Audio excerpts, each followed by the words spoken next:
So I don't think we're going to see any bit of early game shenanigans here in this game. Number one, it's the first game of a series, right? As you sit there and try to figure out exactly what you're going to do and figure out exactly what your opponent is going to do. It doesn't necessarily make sense to go on in and really do something crazy in game number one. Yeah, never mind. That's 16, 18, 17. Well, actually, I see. Generally, it is hatch gas pool. That's just kind of the standard thing. But Armani here, he's not getting a gas. Okay, there we go. So 16, 18, 18, I guess is the 16, 17, 18, or something like that. I guess is going to be the play here. And actually, you know what? I guess this is just the I don't know. Perhaps I've never really paid too much attention to it, but I guess this is just the way that you're going to go on in there and make sure that you do get a that you get your 4-minute speed instead of your 3:30 speed, as has kind of become standard. But anyway, yeah, Armani with that delayed gas. That's not going to be all that weird after all. This will be a Reaper expand, a Reaper Marine expand coming out of Bunny, so he's going to go Reaper Marine into Reactor. That will keep him safe against any sort of early Link Flood, assuming that it is, you know, a 12 pool or something, which it's not, but that is the possibility there. And now a 1-1-1 behind there.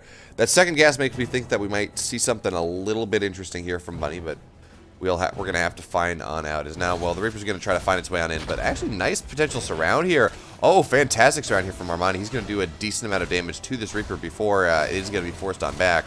And good micro as well. Will mean that, oh, actually, no, never mind. One Zergling will die at the last second, but still almost had a really fantastic surround there for Armani to kill off the Reaper, but no, the Reaper was too squirrely, too wily. He was immune to those tricks.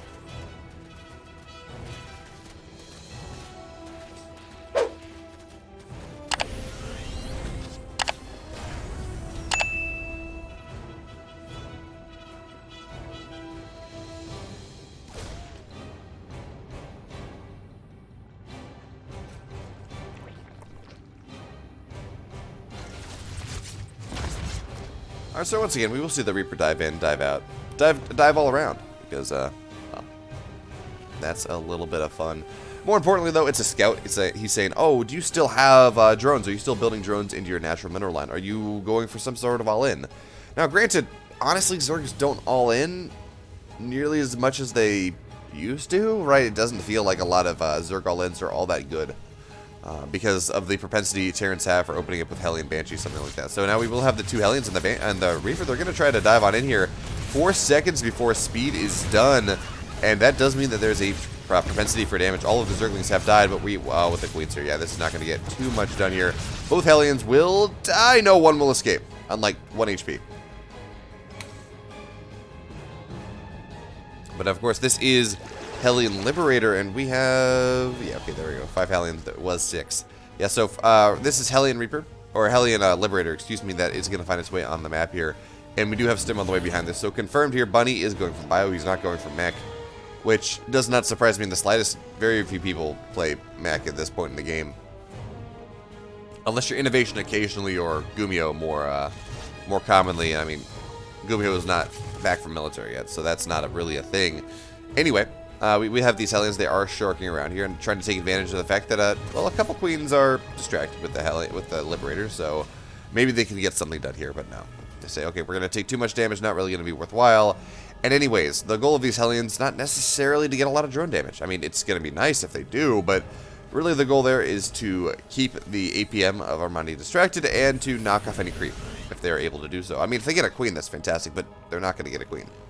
Or that's just not a thing. So now we will have the Hellions. They're going to look to dive on in, or at least dive onto the side. Yeah, they're not going to get much. I would like to see Armani there with a little bit of target fire to knock down the really low or the really low Hellion, but it looks like he was not paying attention. It's just one of those, well, oh, your Queen's auto aggro, and by the time you have a chance to do anything about it, they're going to go back home.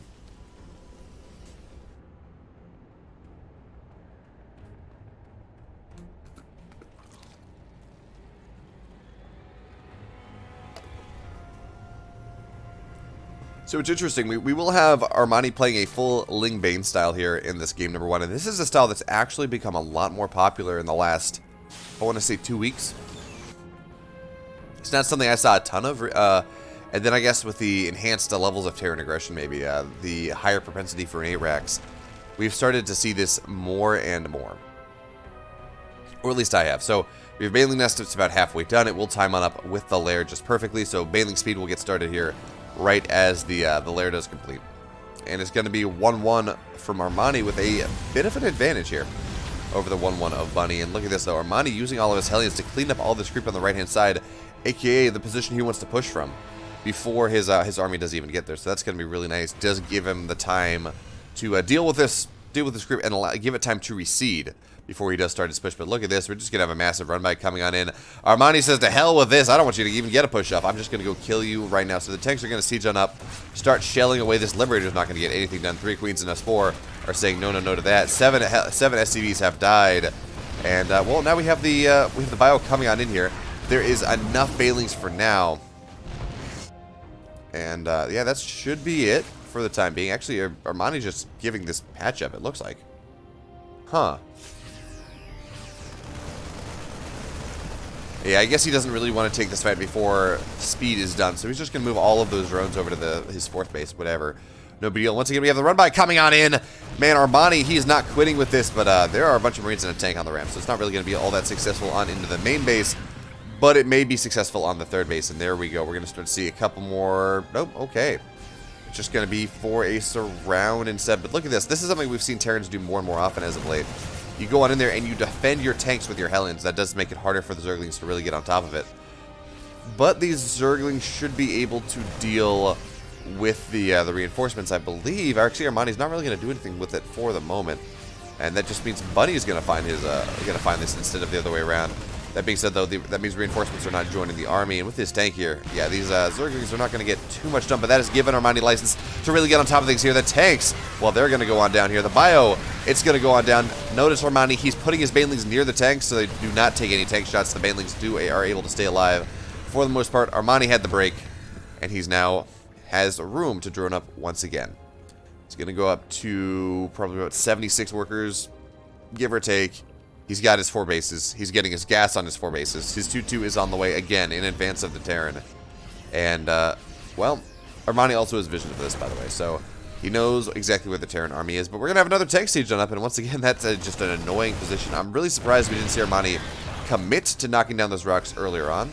But I guess there's a position on the low ground that's even worse. So it's a, you know, take the somewhat bad spot instead of, like, the really bad spot. Now, we do have Armani down just a little bit in army supply, which, whatever. But, oh, he will lose his 3rd base. Okay, that is... you know what? I honestly thought Armani had enough to deal with that. He had a lot of Banelings, a lot of Zerglings. But that one tank is causing thorns in his side, which, again, it's just one tank. It's powerful, but it's not the end of the world powerful. Anyway, Armani expanding away from this, of course. He does have his base on the left-hand side. And there we go. All the drones are going to be pulled away from that. So, for a brief period, we will have...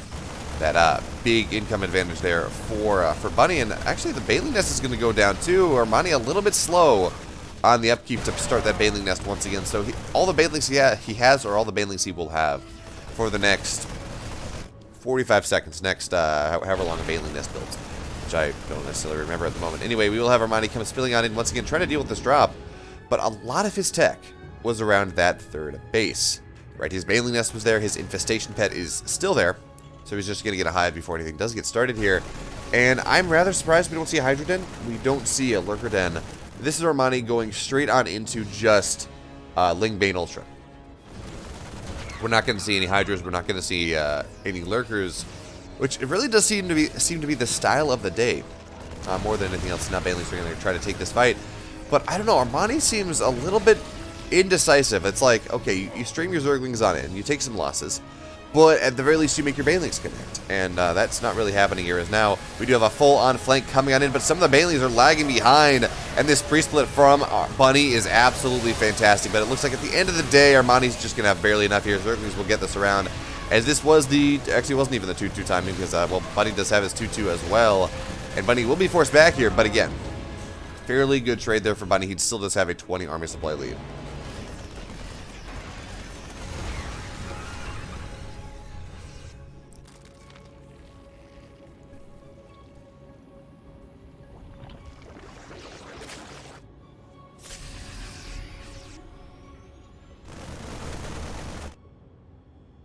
Now, the one thing Armani is doing very well here is making sure that he's always on the counterattack, but with these Banelings in the tank here, or excuse me, the 2 tanks here, it's going to be rather difficult for Armani to really get too much done with this. Is now, oh, that Widowmine getting so many banelings as well, and with the Liberator Siege done up too, it's becoming rather difficult for Armani to really truly break this here. But the Queens are in position, the Liberators are getting forced to be unsieged, and Bunny, his push is getting stronger and stronger. That being said, of course, his 3-3 has not been started. Looks like he's kind of all-inning on this 2-2 idea, saying, look, I have enough here. I'm going to be totally fine. I'm going to be able to punch on through. I want to make sure that I have everything I can to go and punch on through. But that's not going to be the case, actually, as Armani will get this round on here. The Queen's doing a fantastic job of knocking all of these medevacs down.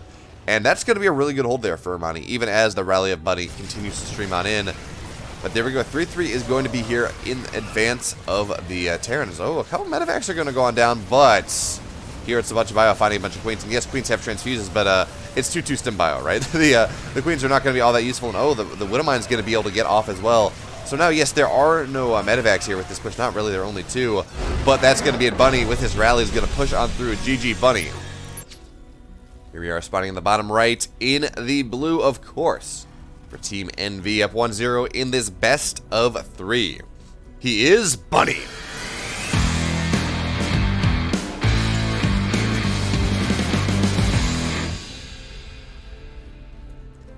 And his opponent in the bottom left in the red, looking to strike back here in game number 2 for the Afrika Freaks. Give it up for Armani.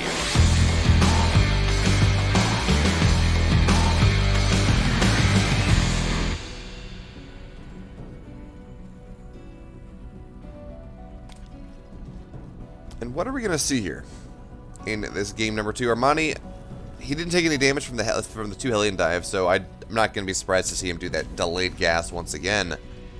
But this map is notable because A, it has a lot of room on the top-hand side. B, there are some very scary 2-base tank pushes that the Terran can do on this map, or even 3-base tank pushes. The rally through the bottom side is just really easy for the Terran, right? You can take your 3rd base there.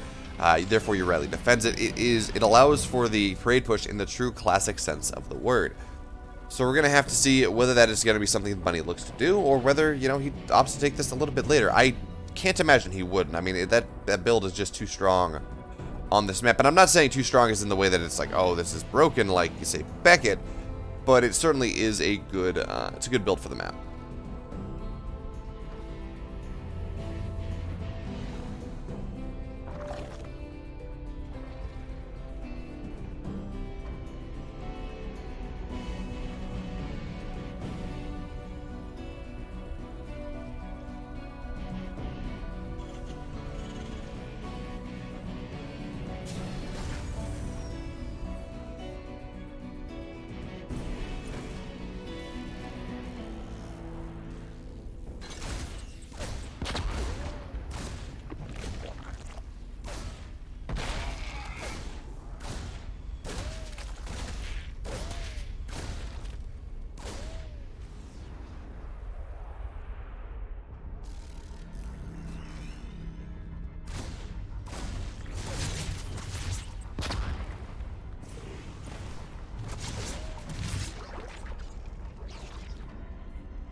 Alright, so it is a 1-1-1 here for Bunny, once again.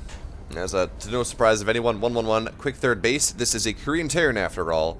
We're not going to see anything too out of the ordinary just yet, but look at this. This is a fast layer here for Armani. Now, this could be for a couple of things. This can be for like 2.5 base Muta, right? It's only 2 gas though. This could be for 2.5 base Muta. This could be for a Roach timing, although I don't believe we have a Roach Warden. Yeah, we don't. That does mean, the later this goes, of course, getting on into this quick layer, it does mean that this will most likely be some sort of early Muta tech, which would not be all that weird, of course, because this is a lot of dead airspace, right? This is something that the Mutas can abuse rather nicely, should they take it, but no, it will be Roaches. Okay, so Roach Warren on the way here. Are we going to see a Nidus with this?